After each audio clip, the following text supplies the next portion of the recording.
Ryland? She in the, Yes.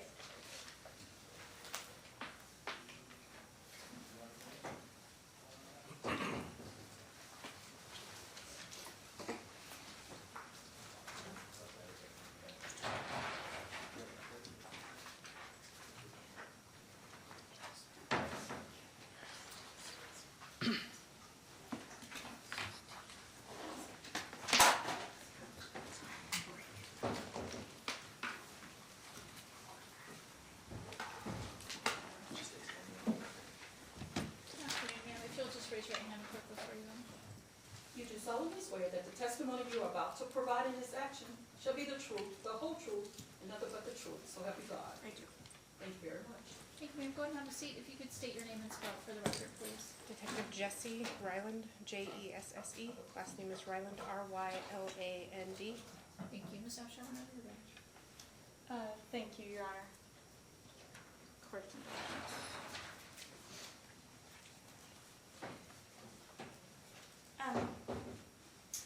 Detective, where do you work?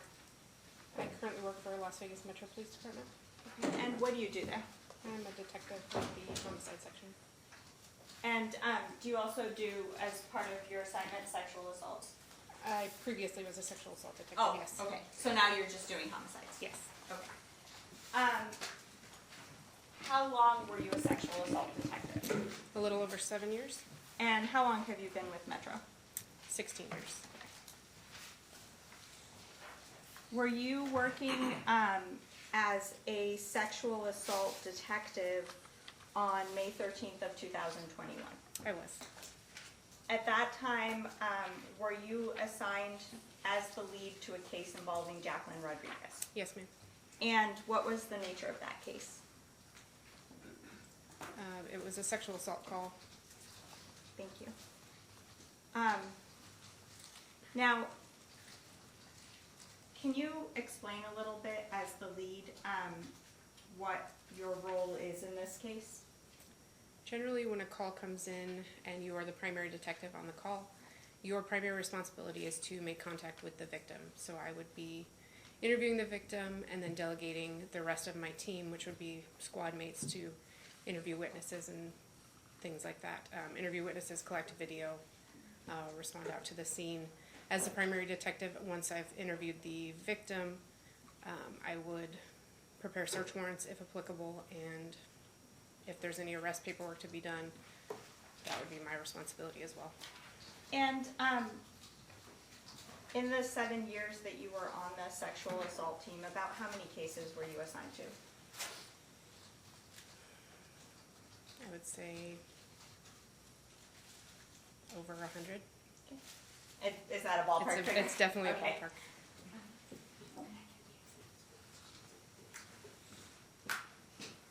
Okay, so you were assigned to this case with Jacqueline Rodriguez. Are you the first officer to respond or no? No, patrol would be the first officers to respond to that. Okay. And you said that your job would be to talk to the victim. Did you go meet her somewhere and talk to her? I did. I met her at UMC Hospital. Is that standard? Yes. And so typically when you get a sex assault case assigned to you and the victim goes to UMC, and why do they go to UMC? If they need a medical examination, so they would see the sexual assault nurse at UMC. Okay. And UMC is University Medical Center? Yes. So when they go to UMC, is that typically where you respond to speak to them? Yes. Why do you go there to talk to them? It's a controlled environment. It's a room away from other law enforcement, other patients. It's quiet. Okay. So in this case, you went out to UMC to speak to Jacqueline. Did you do that? Yes. Okay. Do you recall her demeanor when you got there? When I initially arrived, she was emotional, but as we talked, she became more calm. Okay. Is that something that you typically see? Yes. Is it, are there a lot of people that calm down while you're talking to them as opposed to remaining emotional throughout the entire conversation? Yes. Had,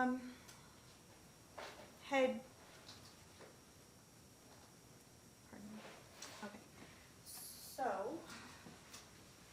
as the lead on this case, do you do everything once it's assigned to you, or do you have other detectives who do different parts of it and then everything comes to you? We delegate out to other detectives. Okay, so in this case, you went to the hospital and spoke to the victim. Yes. What was the, what were some of the other roles that detectives played in this case? I had another detective go out to the Venetian Okay, to interview some of the witnesses that were there. I had another detective go out and canvass for video, We also had to serve search warrants on other locations that were involved. okay. Can you talk about the search warrants that you obtained in this case? I obtained a search warrant for the defendant's residence and for a vehicle that was mentioned. And did you also obtain a search warrant for a buccal swab from the defendant? I'm sorry, yes, and also for the defendant's person, so to collect DNA from the defendant and clothing.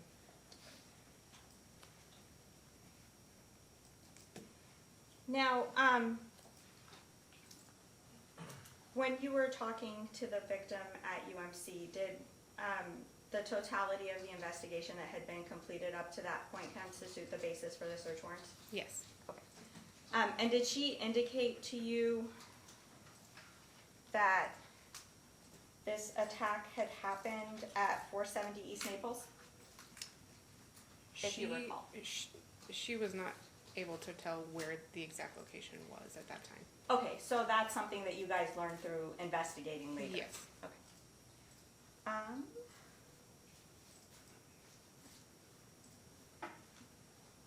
And when you spoke to her, was that on May 13th of 2021? Yes.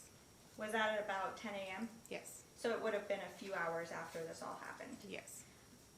Do you try to speak to people quickly after these things are reported to make sure that their memory is fresh? Yes.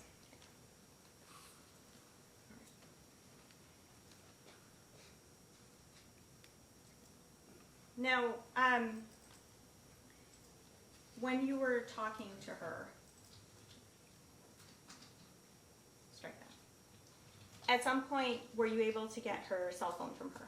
Yes. And did she give that to you voluntarily? Yes. Why did you ask for her cell phone? She had indicated that she had sent several messages and made phone calls after the fact trying to get a hold of her friends. So I just wanted to corroborate those details. Okay. So typically we'll do a download of the contents of the phone to show call logs, text messages, stuff like that.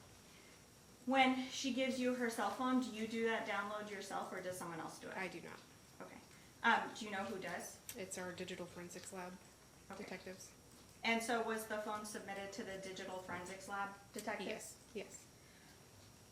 Now, when they do the extraction of the contents of the phone, do they go through it or do you go through it? I go through it.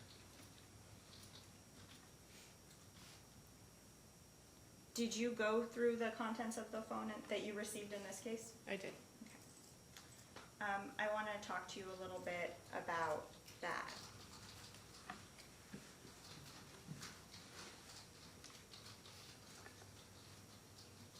Did you see anything on her phone, any messages on her phone, indicating that she had gone over to Mr. Holloway's to have sex with him for money? No. What did you find? Messages and calls that corroborated what she had previously told us. Okay. And did you see a burst of messages between 5:30 and 6? Yes. Did those messages correspond with what she and the other witnesses had told police in terms of the text messages that had been sent? Yes. Specifically, had she been texting her friend Eric, like, please come, please? Yes. And was that around between 5:28 and 5:36? Yes. And then did you also see text messages that or activity that corresponded to her trying to contact her friend Richie? Yes. And was that around the same time? Yes. Now, over the course of this investigation, you said that some detectives were going to collect surveillance footage. Yes. Were you able to get surveillance footage, not just from the 7-Eleven that she eventually ran into, but from some of the surrounding areas? Yes.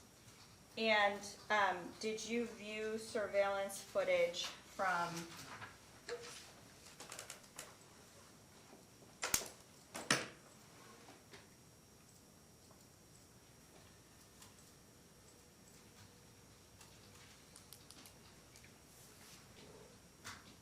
Sorry, I wasn't thinking ahead.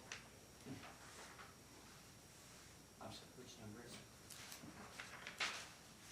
I'm publishing Exhibit 2.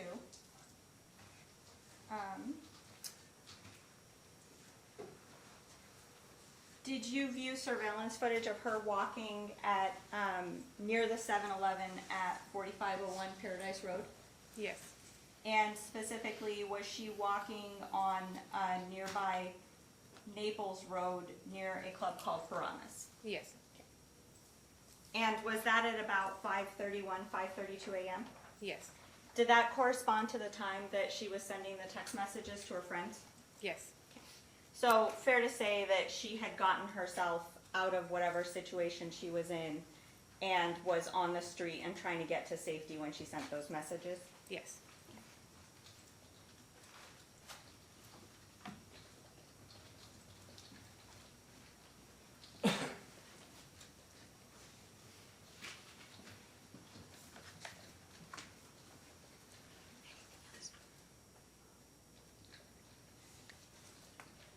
Past witness.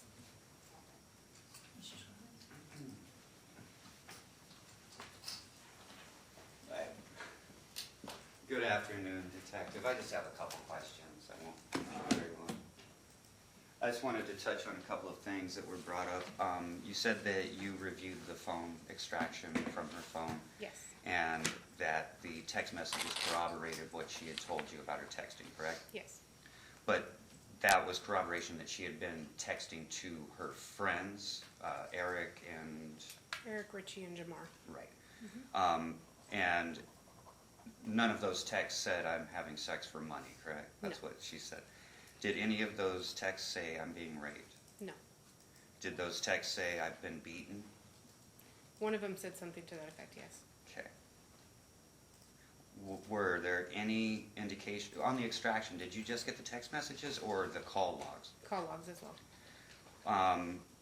During it's that... basically a complete download of the phone, so everything that's in the phone. Thank you. I just Yes. want the jury to understand, when you get the extraction, it shows every call that's made, it shows every text message that's made. It's Yes. a complete record. Yes. At any time prior to your being involved, did she call the police from her phone? No. No. When was it, to your, you're the lead detective on the case, Yes. so I know you didn't interview every witness yourself, correct? Correct. There were other detectives. This was a team effort. Correct. But to your knowledge, what was the first time that the police made contact with her, particularly? Like the first time that we contacted her? That she made, well, that she was spoken with or talked to, or I'm just trying to get the timeline. So I know the first call for service was initiated at the Venetian, I believe, at 7 o'clock. Okay. And then the was that second from one, her? I'm sorry. that was from the witnesses at Okay. the Venetian. Okay. And then the second call was generated at the second location, which was an apartment complex, and that was at 7:07 a.m. Okay. And that's where the victim was. Okay. It was at that apartment complex? Yes. Okay. And the video that the state was referencing showing her walking on Maples Street? Naples. I'm sorry. That was around 5:30-ish? 5:30, yes. Okay. And to your understanding, that was after whatever incident occurred, correct? Yes. Okay. You've been a detective here a while. Yes. You were a police officer before you were a detective, right? Yes. Yes. That neighborhood, that area of town, would you classify that as a high crime area? Yes. Would you consider that to be kind of a dangerous area? Yes. All right. Thank you. You have a good day. Thank you. Anything else? Yes.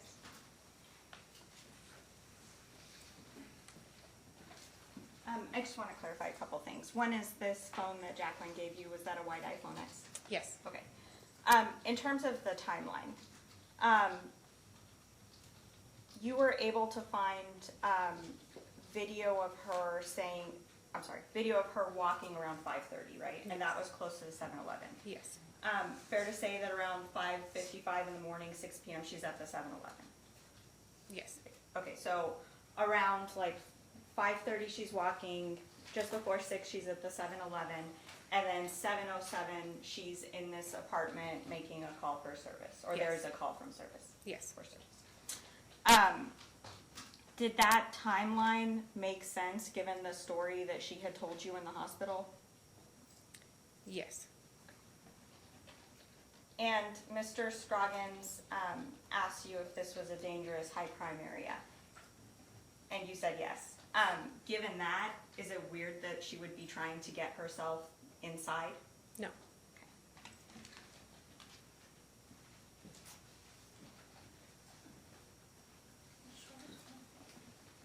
One more. So it was a high crime, dangerous neighborhood. But at the point that she was wandering on that street, according to your investigation, she'd already been in contact with security from another place, and she'd been to 7-Eleven, correct? I don't think that she had contacted the security from the apartment complex yet at Okay. that point. But she had been in the 7-Eleven Yes. prior to that? Or So- no, the 7-Eleven was after that video of her walking at 5:30. Oh, okay. Thank you. All right. Any questions from the jury?